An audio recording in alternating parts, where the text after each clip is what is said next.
qui ne trébuche pas à cause de moi.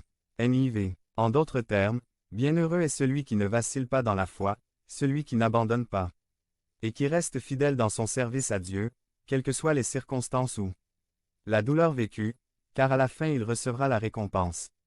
Fixons-nous comme objectif cette année d'être fidèles à Dieu dans les grandes et les petites choses, avec l'assurance que Dieu est toujours fidèle en tout. Devenez membre de la chaîne et soyez un instrument de la parole de Dieu. Ne manquez pas cette opportunité d'avoir un impact sur des vies. Cliquez maintenant sur le lien dans la description et aidez-nous à diffuser la parole de Dieu. Cana par Paul, Andrew. Résumé. Deuxième dimanche du temps. Ordinaire. Année Cana. Jésus a démontré ses limites personnelles.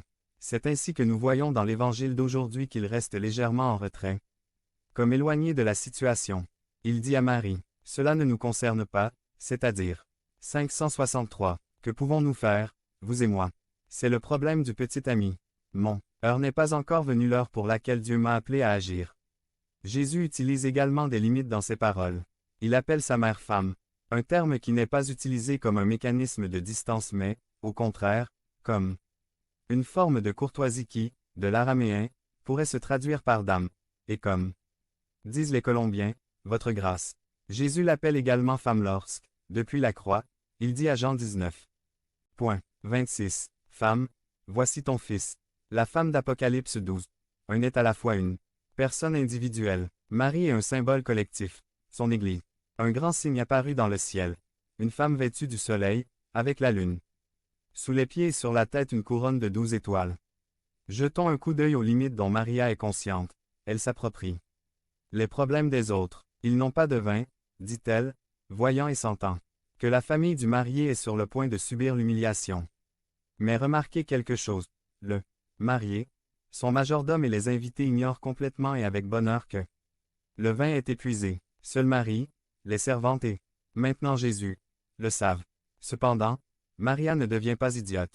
Il ne demande pas à Jésus de faire apparaître plus de vin, il souligne seulement l'humiliation potentielle pour le marié.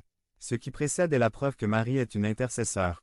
La prière d'intercession vient de la foi en Dieu que les saints hommes et femmes sont aussi vivants aujourd'hui qu'ils l'étaient sur terre. Luc 20. 38. Par conséquent, n'ayez pas peur de réciter le rosaire. L'intercession de Marie a toujours été de manifester sa gloire. Jean 2. 11. Jésus est celui qui pourvoit à tous nos besoins. Tout à voir avec Jésus et tout retourne à lui. La mère de Jésus est la première à appeler à une action entièrement basée sur la parole de son Fils. C'est ce qui arrive en récitant le rosaire. Au lieu de nous distraire de Jésus, nous rapproche de plus en plus de sa volonté, contrairement à ce qu'on pourrait penser. Par exemple, Saint Louis de Montfort a écrit sur la manière dont Marie reçoit nos prières et les perfectionne, tout comme Jésus l'a fait lorsqu'il a transformé l'eau en vin. Quelles sont les préoccupations que je dois présenter au Seigneur lorsque je prie? Le rosaire. De quelle manière puis-je agir pour atténuer les inquiétudes et les inquiétudes des autres? Et, soyons attentifs, par l'intercession de Marie auprès de Jésus, il nous modèle aussi des limites, de sorte que des limites trop étroites conduisent à un manque de compassion. Sociologiquement, une demande d'aide constitue une remise en cause positive de l'honneur de celui qui la demande et une intrusion dans l'espace social de celui qui reçoit la demande. Si la personne ne peut pas faire quelque chose par elle-même, la compassion est nécessaire et il faut lui proposer de l'aide. Le fait que Jésus et Marie étaient présents à ce mariage nous dit aussi quelque chose lié aux limites et au discernement dans la cour. Un mariage officialise l'union non seulement de deux individus mais aussi de deux ménages